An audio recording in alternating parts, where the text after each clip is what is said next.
Hello and welcome back to Beyond the 90. This is episode 3 now, Dylan. Can you believe it? I can't believe we've done 3 episodes in a row. I know. It is. That's really flown by, actually. Yeah. No, it has. It really has, actually. We're going to be discussing a couple things today. Mm-hmm. First thing I want to mention is this new transfer window format. Yeah, I'm confused. Listen, guys, I'm a normal guy. If any of you want to comment down below why they would do this, I don't even understand it. That's I think the way to sum it up is I just don't get why you would have literally like a week of closing it just to open it again. Yeah, the why has just gone way over my head because there's been no actual explanation of it, and there's no obvious reason for it. No. But in a more kind of all right, here's how I'm going to put it. Go on. Is it maybe an opportunity for clubs to protect their players? As in get them on new contracts? Yeah, or just keep them so that they can either kind of negotiate a better deal from your point of view, or kind of wind up the price more. Yeah, I suppose. I mean, anyone can agree personal terms or deals in, like, sort of theoretical, regardless of if the transfer window's open or not. I mean, we've seen it last episode with Trent to Real Madrid, which hasn't gone through yet. No. But it's basically done, right? Yeah. Transfer windows are not open now. So, I don't know. I suppose, I mean, it's more going to be like personal terms agreed rather than like this player is definitely going here for that 1 week. That seems a bit pointless. No, I agree. And I can't really see any logical reason for it. But I'll tell you what I am excited for in the transfer window. There's going to be 3 strikers on the market, Dylan. No, they're not. Well, there is more. There's going to be more than 3 on the market. Well, yeah, it's going to be lots on the market. I know who you're going to say. I'm talking about probably the 3 of the most talked about top strikers in the world right now. Yeah. Let's face it. Victor Gyökeres. Brilliant player. Swede. Victor Osimhen. Yep. Didn't actually clock till now that they're both Victors. Yeah, no. Hey? One's with a K, to be fair. The K's cooler. True. Yeah. And then the last one, this is going to break your heart. Why it does, because this is a lie, isn't it? He's not on the market. Oh, I'm not sure. Alexander Isak. Yeah, sure. If a right price did emerge for him, I do think you'd sell. Depends on our league position. You're telling me if Liverpool came in and bidded like 100 million, you're going to say no? For him. You're not going to take 100 million for Alexander Isak? No. That could get you Ekitike. That could get you a new right winger. And that could probably get you a centre-back. We don't need a centre-back.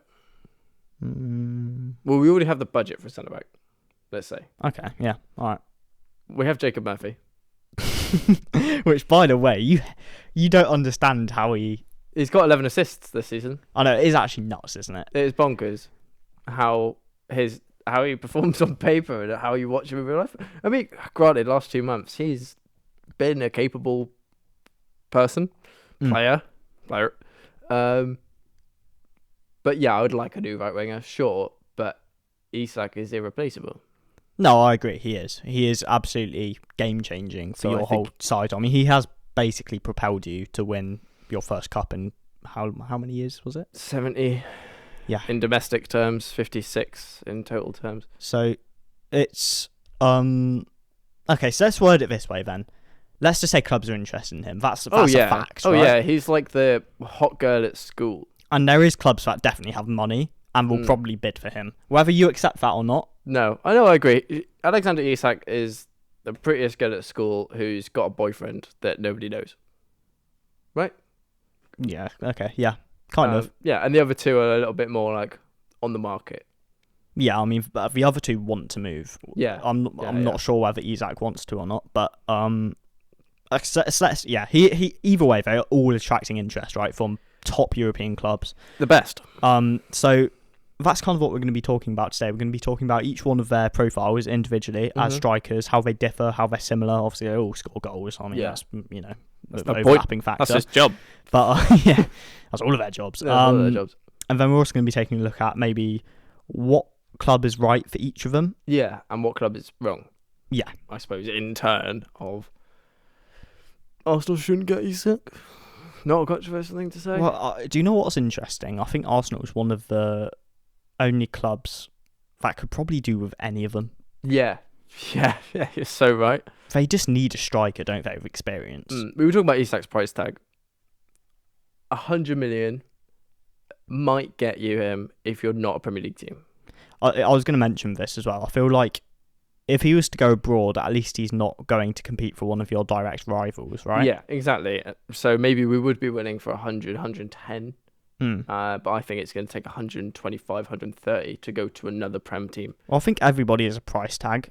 It's just what Newcastle see that price tag as. And it's likely that it will differ depending on who comes in, right? Yeah, exactly. So let's start with Isak then. Oh, okay. Yeah. Well, get it out of the way. Let's get out of the way, I do feel like he's the least likely to move of the three. Yeah. Out of Osimhen, Gyökeres and Isak is by far the least likely just because I think he's the most expensive out of all of them. Yeah. And he's the only one with Premier League experience. Yeah. So it's the least likely to go to another Premier League team. I mean, from that perspective, it's the one that Premier League teams want most, probably, because he has the Premier League experience. He's the youngest out of all of them. And I feel like there's always a risk, isn't there, of a foreign player? Always. Højlund. Yeah, Højlund. But even like a more seasoned player abroad like Gyökeres or Osimhen, they could still flop in the Premier League. Yeah, definitely. So that is something. So I think Isak's probably for one Premier League clubs want most, but also probably the least feasible one for Premier League clubs to get. So if there was a club that you'd... let's just start off with the club that you'd most want him to go to if he couldn't play for Newcastle United. I feel like that's quite a good in point. Barcelona. Yeah. Because that's the kind of system that suits him. I do think as well, seeing Mbappe versus Isak, Isak going back to La Liga for a superpower this time in La Liga, I think that would be awesome to see.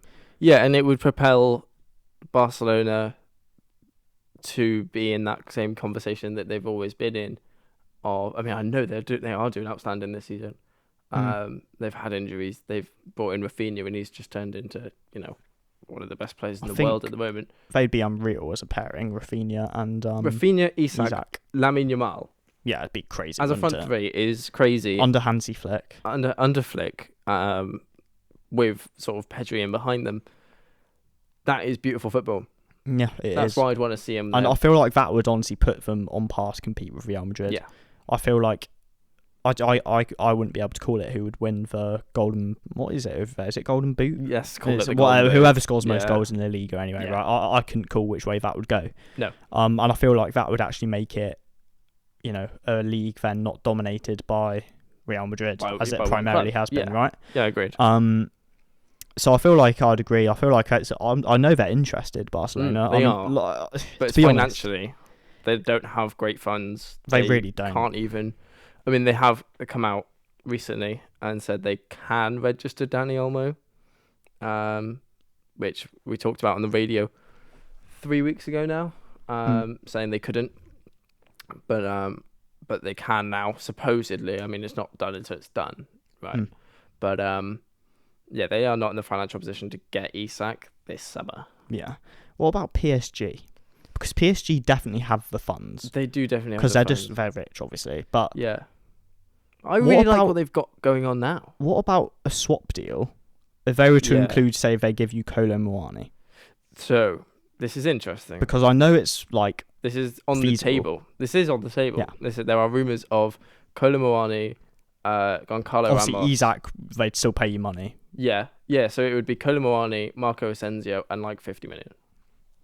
Which I mean, Asensio, by the way, player. Yeah, He's player, proved himself now in the Premier Prem. League. I know, which is a lot more attractive. And Gonzalo Ramos obviously is a bit of an unknown, but I do think Kolo Muani he could be an Isak clone coming into the Prem. I'm not saying it's very unlikely he would reach the levels of Isak, but even if he had 18 goals a season rather than 22. Well, not even that. I think a good, as long as he's reaching 70-75% of the output that Isak did, exactly, that would be a really good deal. And you're pocketing 50 million, and you have Gonzalo Ramos, who could also still pop off, right? Or play in that cam role, and sort of provide, because we don't really play with the cam. I was about to say, you're kind of free centre mids. We do. We play Tonali slightly deeper, and Tonali coming in this season, obviously he was supposed to come in the season before, but gambling. I mean, who can blame him?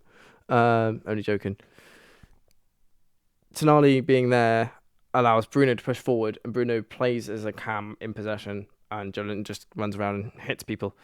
So I think Gonzalo Ramos playing almost as that advanced 8 is where we'd play him rather than as a 10. Well, he can also play on the wing, I'm sure. He can also play on the wing, and he can also sort of be cover, possibly behind Marco Asensio or whoever we were to get a right mid. See, I don't think that's a horrible deal, especially if you were kind of put into a position where there were enough clubs offering big money and you didn't really want to sell him to a Prem club. I feel like that would be the best outcome for you out of a bad situation where you have to sell him, right? That's the thing, because not only is it, you're losing Isak, but you've got to replace him. And I do think Kolo Muani is one of the I think best options in terms of profile, Kolo Muani is basically a carbon copy. Tall, relatively lean, techie. Yeah, good with the ball at his feet, quick. Obviously, it might not do. He's not a finished article like Isak kind of has already made himself, right? Yeah, but he could be. He could be, and he's getting there. I think he needs to get out with PSG as well. So Isak, I suppose, is very much the most. He's probably the most kind of elite player, I'd say, out of the three that we've mentioned, out of Gyökeres, Osimhen, and obviously Isak. Yeah. I think in terms of skills, he's far and far beyond better than Osimhen and Gyökeres probably combined. Because he's probably the only one who really attempts it out for two. I mean, you might see an occasional ball roll or something from Osimhen. But, neither of the other two you'd consider to be skillers. No. Whereas Isak is very much a flair striker, but he still bags goals. Yeah. Or assists as well. Yeah, well, both, of course. I mean, his hold-up it's game. Still very important as a striker, right? Isak, I also find, drifts a lot more than... Yeah. Oh, yeah. I think Gyökeres drifts quite a bit in terms of going into channels, but in terms of just where I see Isak at some points in a football match, I see him in some random positions. Yeah, and I'm just like at the corner of the 18-yard box. Yeah. Trying to sort of weasel his way in. I remember one goal against Everton where he's actually at the byline, between the post and the corner flag, and he's just literally just. But then through his skill, through his pace, through his positioning, he always ends up, by the end of it, being in that goal scoring position, right? Funnily enough, he passed it to Jacob Murphy, and Jacob Murphy nearly missed it, but he didn't, so it was all right. Isak is such an interesting case of everyone wants him. Newcastle are so unbelievably lucky to have him. No, I mean, it's an unreal transfer. I think we can't take it for granted. In like the modern day of transfers in the Premier League being really overpriced and all this and all of that, that's one of the few examples where you can go, my God, he was worth the money. £65 million. He'd scored, this is unbelievable stat, 2 goals in La Liga the season before. Yeah, I mean, it was a crazy risk. It was but I think it makes it a better transfer, the fact that those numbers were what he had before he came to Newcastle. Really good scouting, right? And obviously, Real Sociedad weren't like, oh, well, he's only scored 2 goals this season. In La Liga, he did score a few more in like the Copa del Rey and stuff like that. Okay. But, he's not as prolific as he was the season before. Season before, he was like 17, 18 goals in La Liga alone. So it was very obvious he had it in him. Okay. But he needed to be... Again, I think Real Sociedad at the time were a very similar club to Newcastle. Sort of like, star player, money. Newcastle obviously had the Premier League allure. But I think Spain's a nicer place to live. But I think he made the right decision. I think... He's also already won the Copa del Rey. I mean, obviously he's an immense player, right? So it's where it's worked. But I kind of want to move on to now. Let's say, for example, you do cash in on Isak. Yeah. would you consider Gyökeres or Osman? No. Even if you had, so let's just say for sake of example, Arsenal going by Isak. Yeah. As a pure example. Let's say 125 million. Yeah. Yeah. Right, no, I'm not sure that's going to happen, fella, but it would be over 100 million, be over I think. 100, 100%. Especially to a Premier League club. Yeah. But yeah. So let's say that did happen. Mm-hmm. You're not going to go and buy Gyökeres or not Isak. No. Gyökeres or Osman. No. Who I really would have liked would be Omar Mamouche.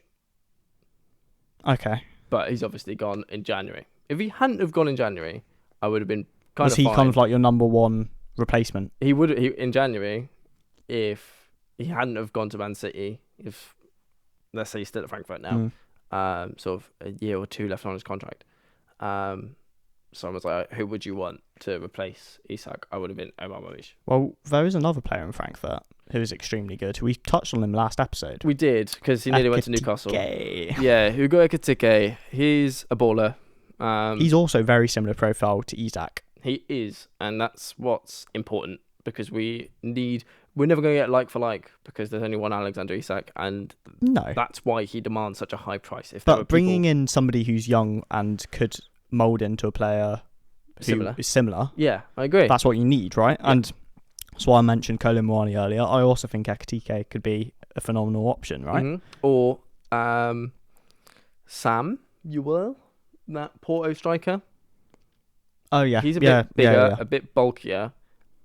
He's definitely not as lean as Isak. No, but he is definitely Premier League quality, and he's got the build of a Premier League sort of like out and out striker. Yeah, he'd have no issue in the Premier League in terms of physicality perspective. No, exactly, and I think that was actually a risk we took with Isak, really. No, I think Isak, when you look back at it, for the price as well, it was a huge risk. It was a huge risk. Because he was very raw, right? Yeah. Very raw. So it was a huge success, but my God, like it could have gone so badly. It could have gone so badly, especially under the new ownership in, PFA. If the new ownership's marquee signing, club record signing didn't work out. So give me a name now then. If you had to sell Isak, and you had to sign a replacement, you're not going for Gyökeres or Osman, as you've already mentioned. No. Who are you going for? Hugo Ekitike. You reckon? Yeah. I like it. Yeah. Because it's similar. He's got that record in Germany. Obviously, Isak played in Dortmund. And he looks like he wants to sort of settle down. Well, German strikers as well coming over to the Premier League. It has a pretty decent record, especially with City. Yeah, exactly. I mean, obviously, there's Kai Havertz in there. But do you know what? Kai Havertz isn't bad. I mean, he's not good, but he hasn't been terrible. No, he was also playing at Cam. For God's sake, he's won the Champions League, right? So yeah, exactly. Yeah, I know, it's crazy. Okay, moving on then. Gyökeres. Swedish. I'm very interested to Swedish. Yeah. Their national team. Yeah, I know, crazy. Elanga in there as well. My God. I think I'd like him at United. I don't think it's going to happen, but I'm just going to throw in United straight away because Amorim. Yeah, true. Right? Yeah. So it would be the exact same system that he's playing at Sporting. Mm-hmm. So he'd know it like the back of his hand. Yeah.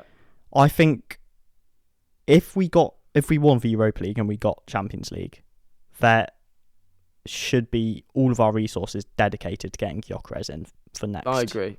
Summer, because we need a goal scorer. That's proven. We can't keep on going for young players. No. We need experience because, for one, the young players that we've got aren't going to get better unless they have senior experienced players to learn off of, right? Yeah, exactly. Yeah, this is a bit. And second of all, we need a certain degree of success now. We can't just keep on building towards the future and saying, we're just going to sign Delap and this.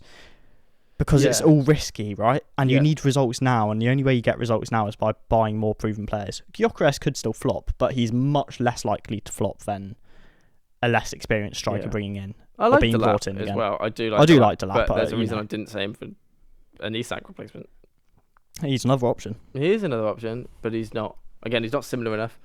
We'd have to adapt sort of play style. I don't like Delap for United either. I just don't think it's. Delap, Højlund and Xerxes, it just doesn't sound like a combination that I would be confident in. No, I think Delap's going to go on and be... Well, he's what, like a 10, 11 goal season? Yeah. I think he's probably done better than Højlund's has and Xerxes in terms of adapting to the Premier League, but it's just not a risk United can take. I don't think. But I don't think Gyökeres will go to United. I think there's a couple of likely destinations. Mm-hmm. I think numero uno is Arsenal. Yeah. I think Arsenal again. They're linked to all three of the centre backs, strikers that we've been talking about today, right? And I see him at they Arsenal need one scoring loads of goals. Saka into Gyökeres. They still need to sort left wing out. They do, but I still don't think Martinelli you can consider to be a flop when you consider how little he costed. I know this is true. Sorry, but it is another position that needs sorting. But someone can. Primarily, they need a striker, right? Like they're playing Mikel Merino there, for God's sake. Ex-Newcastle legend. It's one of them where I just think they can't actually do anything else but this summer. They need to get this one thing right. After that, do whatever. Go and buy other players in other positions. But if they don't get a striker this summer, it's ridiculous. Yeah, they need centre-back cover as well. They do need centre-back cover, but nothing's as important for them as a striker. I mean, it's the same with United, in my opinion. But it's the same with a lot of clubs, actually. It is. There's so many clubs looking for a striker at the moment. I could think of Barcelona needs a striker because Robert Lewandowski's getting a bit older. Eventually, Bayern Munich will need a striker because Harry Kane's 30. Yeah, he's not going to go on forever, is he? No.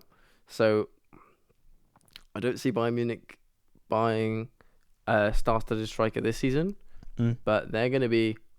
maybe they go for Liam Delap in a couple of years. Well, I'm going to mention Chelsea here.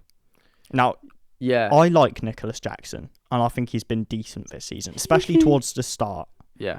But I think they need somebody who he can learn off of again. I think the best way to get your young players to develop is to have somebody who's best in class in their position, who's older than them, is ahead of them in the pecking order in terms of starting, obviously. Yeah. And then they can then turn into that player in however many years, right? Yeah. And I think Osimhen would be the perfect fit for Chelsea, not only because he was linked to them heavily last summer, and it was a very close to a move before the whole Galatasaray thing happened. Yeah, which was strange. It was strange. That's another thing with Osimhen, isn't it? Like, do you want someone who's just played a year in Turkey? Like, top of their game at Napoli, wins the league, if I'm not wrong. One of the best and most sought-after strikers in the world, somehow ends up playing in Turkey.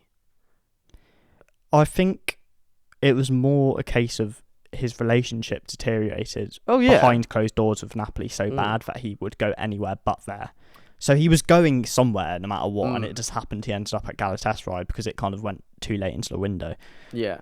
But I do think I could see Chelsea coming back in for him this summer. And for the record, I think United might also go in for him this summer. Yeah. I hope we do. Because I think he'd be amazing. I mean, it's sad to see the state of Man United at this point, just looking so lost of ideas when it comes to you need to win the Europa League to have any money, but you can't win the Europa League without a striker, or you're going to struggle. Yeah, well, exactly. Now, there's one other team as well, Liverpool. Yeah. I think City is covered, Haaland and Marmoush now. They're covered for a while. I mean, that's fine. And, forgot their name. Forest... Chris Wood. But I don't think they'll generate the money to go for any of these. No, I did see a link between Gyökeres. But they are interested in the big names now, Forest, which is interesting. And that's exactly what they should do. Yeah, well, they should. That's how they stay there, right? At the end of the day, that's how they don't end up doing a Leicester and slowly going back down. Or an Aston Villa. Yeah. Oh, no, definitely. So... I mean, Aston Villa picked up in January, but it was a little bit too late. No. They look fantastic now, and we talked about them last episode, but they're not in the position in the Premier League that their football of current would imply, because they've just had so many games that they didn't have enough depth and they didn't have the quality to consistently put that out. No, of course not. And it's not going to happen immediately. Forest do have depth, by the way. I mean, difficult because if Elliot Anderson gets injured, I know, ex-Newcastle player, that's one position they don't have much cover for. On the wings, they've been really lucky with injuries as well, Forest. this season. Yeah. No, I agree. They've managed. They've done like extremely well to keep their squad fit, and an element of that comes down to luck. But everybody, when they signed like 20 or however many players it was, they all thought they were mental, and they went. And, loads of them failed. I mean, we went through this ages ago. We looked at whether they flopped, whether they're kind of average, not a good signing, not bad signing, kind of there. And then good signings, right? And on the whole, they had a decent hit rate. It was above 50, I think, percent of, like, decent signings. And, I mean, United should do that for a start. They need an overhaul. But, yeah, no. Yes. Forest deserve to be where they are when you look back at it. And I think they also deserve more respect because of how much disrespect they were given when they did it, if you know what I mean. Yeah, I agree. But moving back to Liverpool then, because I could see it being a destination for any of these three strikers. Yeah. Osimhen, Gyökeres, Isak. I could see any three of them going there. I'm going to throw one other name in the hat for Liverpool, and this is something that really interests me, is because it's kind of been on Twitter for the last couple of months. Mm-hmm. I would really like a swap deal of Darwin Núñez, and maybe a little bit of money for Julian Alvarez. Okay, yeah. No, I agree. Because that's more their kind of striker. It is in terms of size. I mean, if you're looking for like a Jota false 9 type of thing, I mean, I think Alvarez is a great striker. Premier League proven as well. Yeah, I mean, he's done it in the Premier League. To be honest, it shocked me that he left when he left. I mean, I think it was the right thing for his career. I agree. 100% the right thing for his career, but I don't know with Alvarez whether he'd want to go back to the Premier League now. No, this is true. It's difficult to leave Spain to go to Merseyside sometimes. Yeah, I mean, I think some players aren't built for the Prem, right? And this isn't to say Alvarez isn't, and obviously he kind of worked in the Prem. He was good every time he played, right? He was unreal when he would go on like sort of streaks of playing. But you do wonder now whether he's now he's played in Champions League, Atletico Madrid side.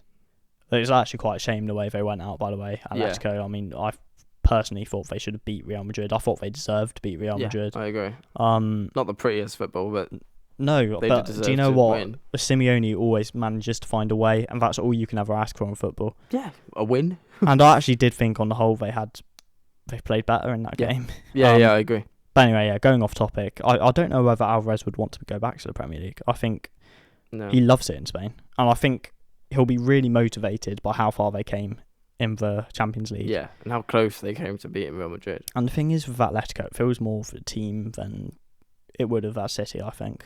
Oh, yeah. I mean, the sort of bond at Atletico, you can see it when they play, and you can see it in all the media. There is like a foreign grit to them. There's they're together. There's a real togetherness. You don't see that with any of the English teams, I have to admit. I mean, they're all teams, they're all great teams. They're still together, but it's something different, in especially Spain. They're very much like, they literally have like a cult following almost, right? Like every Spanish club. Spanish club will.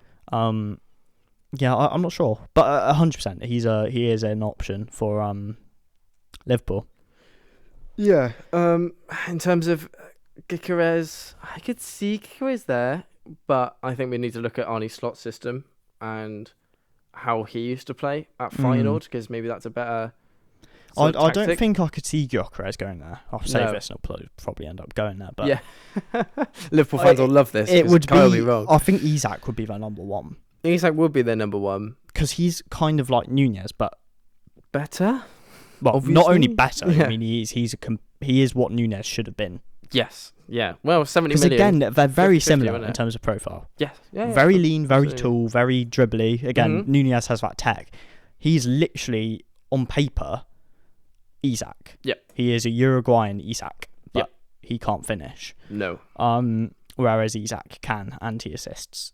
So I think Isak will be their top priority if they go for a striker for summer. Premier League proven Slot has proved he can do very well with sort of just the players he's got. Well, he showed that this season, right? And so it makes you wonder whether they'll unload a war chest. Obviously, they'll win a lot of money for winning for. I mean, obviously they haven't won it yet, but they basically have. Yeah. So it looks likely that they're going to win the Prem. Even if they come second, they're still going to get a shit ton of money, right? Yeah. And I think I think it would be a great way to spend the money because I don't think there's any other position in the squad where they need it as bad as they do up front. No, I think you're right. Unless they lose Van Dijk, they really need to sign him down on a new deal. This is true. And even he's a bit washed. I know. They've got to get Jeremy Frimpong.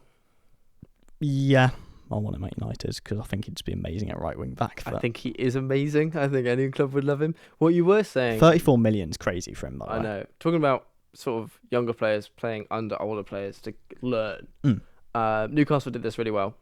And I think a lot of clubs need to sort of look at this, especially Chelsea. But Man United also is the Kieran Trippier situation of Kieran Trippier playing the majority of the season. We're bringing Tino Livramento for 25 million, I think, and we didn't start him. Yeah, and people are like, "Oh, what was the point in that?" I mean, we've got financial restraint because we just don't have the facilities, because we hadn't made any big player sales in a long time. So like, okay, well, we've just spent 25 million on nothing.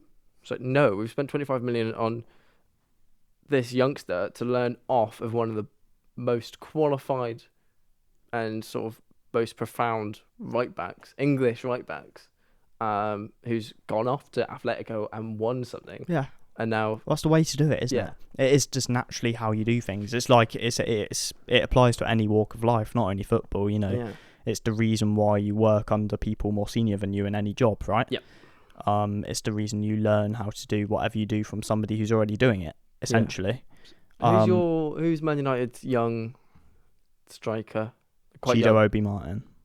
Yeah. Him working under Gyökeres. Get rid of Højlund, get rid of Xerxes, get rid of almost everyone at Man United. I would adapt Xerxes to a cam, but yeah, I'd either put Højlund out on loan or sell him. Yeah. Sell him back to Atalanta. I don't think it's the worst idea, to be honest. No. I honestly don't. It's not worked. I love him. I might look a bit like him. I still think he'll make it, but I don't know whether that will be in the Prem. No. Because I don't think he's quite fair. He looks amazing every single time in Europe. Like, he does. He has a crazy European record. But I just don't think United's a club with him. Maybe he's more of like a Atletico striker. Well, it's the type of place that he could end up. I mean, he's quite a different profile to Alvarez, but of course, yeah. But then again, they've got Sorloth, right? They do. So, and he's probably, I mean, he's even taller than Højlund. So. It's a really funny pairing, isn't it? Sorloth and Alvarez. Yeah, it's like Midge and Goliath. Yeah. But it works. It's like Jordan and Riley. Yeah, no, it's crazy. So, what have we decided then? Osimhen. Well, that's still our predictions, and we can see if any of them come true by the time the transfer window rolls around. We'll react to this. Yeah. I'm sure. In the future episodes we can react and see how wrong we were. Isak will stay. I'm going to say Isak. I'm going to say Isak will go to Liverpool. Wow. It's rogue, but why not? In the worst case, he stays, and then it doesn't really look that rogue. That's heartbreaking. Gyökeres will definitely move. I think Osimhen will obviously definitely move. I think Gyökeres goes Arsenal.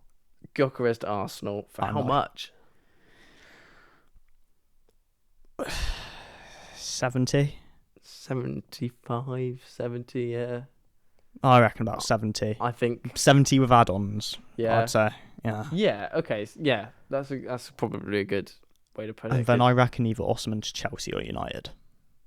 Or a non-Prem team. He could very easily end up at anywhere, Osimhen. But I still think he's quality. Yeah. I still think he's probably top 5 strikers in the world right now. Yep, I agree. All right. Productive chat, Dylan. I know. We've down to business. If you're one of the clubs we've mentioned, please drop a comment and say if you're going to listen to us. Yeah, if United are watching, please sign a senior striker and not like another Højlund, please. Yeah. Cheers. Who would be that, like, who's the Højlund right now who's doing well but like only for one season? It's kind of Delap if you're talking Prem. Yeah. Yeah. But I don't. At least he's Prem. Well, I wouldn't mind Delap, but I don't want another young striker. If you know what I mean, because we talked about Cavani last episode, and that's what you need, right? Yeah, you need somebody with that experience. And although Gyökeres and Osimhen they're like 26, they're kind of going into their prime. They've still got a good, decent number of years ahead of Højlund and Xerxes. Yeah, exactly. And Chido has, Obi, whatever you want to call him. Obi-Wan Kenobi. Yeah. He's obviously miles of years behind, right? Yeah. And it'd be amazing to have just somebody who's been there, done it, right? Yeah. But like Zlatan. Exactly. Right. Like. Yeah. Oh, what? You gonna do the plug? I was gonna like go back to back like Okay, and right, then you go go on then. like subscribe and then Yeah. Okay. Well, we'll do this again. You didn't see this. Like, Subscribe, follow, comment, and rate bye. rate us 5 stars. Oh yeah, that's the other one. I forgot that one. Yeah. Drop a Let us know. Goodbye.